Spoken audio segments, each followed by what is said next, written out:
नमस्कार करता हूं और स्वागत करता हूं आप सभी का खबर दोपहर में। मेरा नाम है आदित्य झा और आप देख रहे हैं एनडीटीवी राजस्थान। सबसे पहली बड़ी खबर से शुरुआत करते हैं। दिल्ली से एक बड़ी खबर आ रही है। लोकेश शर्मा ने याचिका वापस ले ली है। जी हां, दिल्ली से बड़ी खबर इस वक्त की। लोकेश शर्मा ने याचिका वापस ली है। गिरफ्तारी से बचने के लिए याचिका दी थी और दिल्ली हाईकोर्ट में लगाई थी याचिका। गिरफ्तारी पर लगी रोक हटी, दिल्ली क्राइम ब्रांच कर सकती है गिरफ्तार। गजेंद्र सिंह की एफआईआर पर हो सकती है गिरफ्तारी। फोन टैपिंग मामले में दर्ज हुई थी गिरफ्तारी। क्राइम ब्रांच को जांच में सहयोग करने का दावा किया गया है। क्राइम ब्रांच को मामले में सारे सबूत दिए गए हैं। तो हम आपको बता दें कि इस वक्त की बड़ी खबर आ रही है जो कि दिल्ली से आ रही है। लोकेश शर्मा ने याचिका वापस ले ली है। गिरफ्तारी से बचने के लिए ये याचिका दी गई थी और दिल्ली हाईकोर्ट में लगाई गई थी याचिका। दिल्ली हाईकोर्ट में जो याचिका लगाई गई थी गिरफ्तारी पर अब लगी जो रोक है वो हटी है। दिल्ली क्राइम ब्रांच कर सकती है अब गिरफ्तार और गजेंद्र सिंह की एफआईआर पर हो सकती है गिरफ्तारी। फोन टैपिंग मामले में दर्ज हुई थी गिरफ्तारी। क्राइम ब्रांच को जांच में सहयोग करने का दावा और क्राइम ब्रांच को मामले में सारे सबूत दिए गए थे। तो इस वक्त की बड़ी खबर, गजेंद्र सिंह की एफआईआर पर हो सकती है गिरफ्तारी। लोकेश शर्मा ने याचिका वापस ली है। गिरफ्तारी से बचने के लिए दी थी याचिका।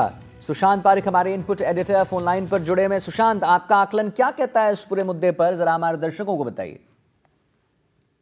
इसमें आदित्य, बड़ी बात ये है कि अभी तक गिरफ्तारी पर रोक थी लोकेश शर्मा की, लेकिन हैरानी की बात ये है और बड़ा मोड़ इस केस में ये है कि अब खुद लोकेश शर्मा ने अपनी गिरफ्तारी के लिए को रोकने के लिए जो याचिका लगाई हुई थी उसको हटा लिया है, वापस ले लिया है और दिल्ली हाई कोर्ट ने उसकी इजाजत दे दी है। यानी लोकेश शर्मा अब गिरफ्तार हो सकते हैं। सबसे बड़ी बात इस पूरे मामले में यही है कि लोकेश शर्मा की इस प्रकरण में गिरफ्तारी पर जो रोक थी वो हट चुकी है। दिल्ली क्राइम ब्रांच की टीम उन्हें कभी भी गिरफ्तार कर सकती है। दूसरी बड़ी बात ये है कि लोकेश शर्मा से जो पिछली पूछताछ हुई थी उसमें उन्होंने साफ किया था कि फोन टेपिंग मामले में उनकी कोई भूमिका नहीं है। उनके पास जो साक्ष्य सबूत थे वो सारे उन्होंने दिल्ली क्राइम ब्रांच को सौंप दिए थे और ये बताया था कि अशोक गहलोत जो उस वक्त सीएम थे उनके कहने पर उन्होंने ऑडियो क्लिप जो है वो वायरल किए थे। तो अब पूछताछ में अगली कड़ी जो है क्या अशोक गहलोत की हो सकती है, ये एक बड़ा सवाल है। और इस पूरे मामले में जिस तरीके से लोकेश शर्मा की प्रेस वार्ता हुई दिल्ली क्राइम ब्रांच के समक्ष, ठीक है सुशांत, आपके पास आता हूं। लोकेश शर्मा खुद हमारे साथ फोन लाइन पर जुड़ गए हैं, उनके पास तमाम जानकारी। लोकेश, आप अपनी बात रखिए, पूरा राजस्थान आपको सुन रहा है, क्या कहना चाहते हैं आप?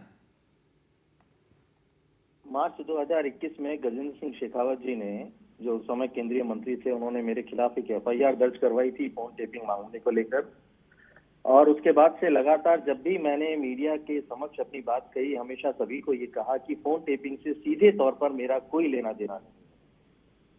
और जब वो एफआईआर मेरे खिलाफ दर्ज हो गई तो उसके बाद इन तमाम लोगों के निर्देशों पर, खुद मुख्यमंत्री अशोक गहलोत के निर्देश पर, हमने ये एक याचिका दायर की कि इस एफआईआर को खारिज किया जाना चाहिए या राजस्थान ट्रांसफर किया जाना चाहिए। और उसी याचिका के तहत मुझे इंटरिम रिलीफ मिला हुआ था कोर्ट से। मेरी गिरफ्तारी पर रोक थी और उसको हम अभी तक कोर्ट में आर्ग्यूमेंट करते हुए आ रहे थे। लेकिन पिछले दिनों में जो घटनाक्रम हुआ उसके बाद मैंने अपनी इस याचिका को वापस लेना उचित समझा, क्योंकि जब मैं ऑलरेडी इंटरोगेशन में शामिल हो चुका हूँ, पुलिस की पूछताछ में शामिल हो चुका हूँ, इन्वेस्टिगेशन मैंने ज्वाइन कर ली है जी। और उस इन्वेस्टिगेशन के तहत मैं तमाम सबूत जांच एजेंसियों को सौंप चुका हूँ। क्योंकि ये जो घटनाक्रम हुआ था, ये आप सभी को ध्यान होगा, पूरे प्रदेश के लोगों को और देश के लोगों को ये पता है कि राजस्थान में जब पॉलिटिकल क्राइसिस हुआ था उस समय पर सरकार गिरने जैसी स्थिति बन गई थी कि सरकार गिर रही है, सरकार कभी भी जा सकती है। तो ऐसे समय में जब सभी लोग बाड़ेबंदी के तहत होटलों में थे, सारे विधायक, और मुझे ध्यान है कि 16 जुलाई 2020 को मुख्यमंत्री अशोक गहलोत ने मुझे अपने निवास पर बुलाया और मुझे एक पेन ड्राइव दिया और ये कहा कि इसमें जो कुछ भी ऑडियो क्लिप्स हैं उनको इमीडिएटली मीडिया को सर्कुलेट करो, मीडिया तक वो पहुंचनी चाहिए। तो उनके निर्देशों की पालना में मैंने उस पेन ड्राइव में जो भी ऑडियो क्लिप्स थे वो पूरे मीडिया को भेजे।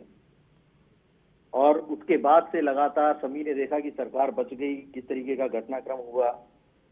लेकिन आपको ये ध्यान होगा कि मैं 2 साल से 3 साल से क्राइम ब्रांच लगातार जाता रहा और हर पूछताछ में शामिल हुआ। जितनी बार भी मुझे नोटिस मिले, हर नोटिस के एवज में मैं वहां खुद गया और अगर नहीं जा पाया तो मैंने उसका लिखित में जवाब प्रस्तुत किया कि मैं इन कारणों से नहीं आ पा रहा हूं। और जो बातें मुझे यहाँ से निर्देशित की जाती थी, ये कहा जाता था कि आपको जांच एजेंसियों को ये कहना है, मैंने वही किया हमेशा से। जी। और जिन मुख्यमंत्री ने मुझे ये भरोसा दिलाया था कि आप निश्चिंत रहें, चाहे हमें सुप्रीम कोर्ट जाना पड़े, हम कुछ नहीं होने देंगे, कभी आपको कोई परेशानी नहीं आने देंगे, उन्हीं मुख्यमंत्री ने जब हम चुनाव हार गए और राजस्थान में कांग्रेस की सरकार नहीं रही और उनका पूरा कार्यकाल हो गया, यानी सरकार बचने के साथ साथ उन्होंने 5 साल पूरा अपना कार्यकाल कर लिया। उसके बाद उन्होंने इस पूरे मामले से पल्ला झाड़ लिया और ये कहा कि इससे हमारा कोई लेना देना नहीं है, तुम जानो और तुम्हारा काम जानो। तो जो कृत्य मैंने किया ही नहीं, उसके लिए मैं क्यों प्रताड़ित हूं?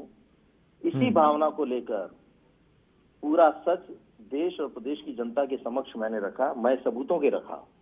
और यही वजह रही कि जब मैं इन्वेस्टिगेशन ज्वाइन कर चुका हूं, तो अब उस रिट की या उस याचिका का कोई औचित्य नहीं रह जाता।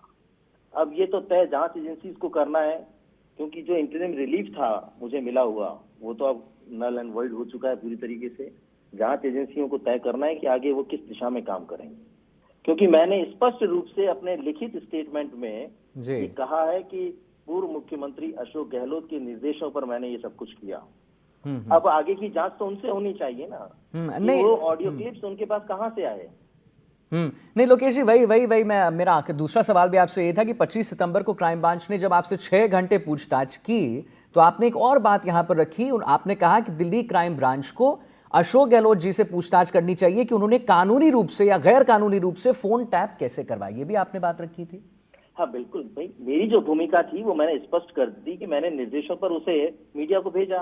अब उस में ऑडियो क्लिप्स कहां से आए, जानकारी तो स्वयं उस वक्त के मुख्यमंत्री रहे अशोक गहलोत ही दे पाएंगे, उन्हीं से पूछताछ होनी चाहिए। और लोकेश जी, आप कह रहे हैं कि आपको इसके बारे में कोई जानकारी नहीं है कि ये ऑडियो क्लिप्स कहां से आए? जानकारी नहीं, मुझे तो बुलाकर सिर्फ पेनड्राइव दिया गया था कि इस पेनड्राइव में जो कुछ है उसे आप सर्कुलेट कर दो। फोन टेप किसने किया, इंटरसेप्शन लीगल था इलीगल था, क्योंकि पूरे देश में कानून है। उस कानून के तहत अगर किसी भी व्यक्ति के फोन को सर्विलांस पे लिया जाता है या इंटरसेप्ट किया जाता है, तो उस विभाग से संबंधित लोगों को उसकी जानकारी रहती है। जी, ठीक है। क्योंकि गृह विभाग के तहत एक ये स्पेशल सेल बना हुआ है जो इंटरसेप्शन का काम करता है। सही बात। और वहाँ बहुत सारी लीगलिटीज होती हैं, बहुत सारे लीगल प्रोसेस होते हैं। ठीक है लोकेश जी, बहुत बहुत धन्यवाद एनडीटीवी राजस्थान पर आकर अपनी बात रखने के लिए।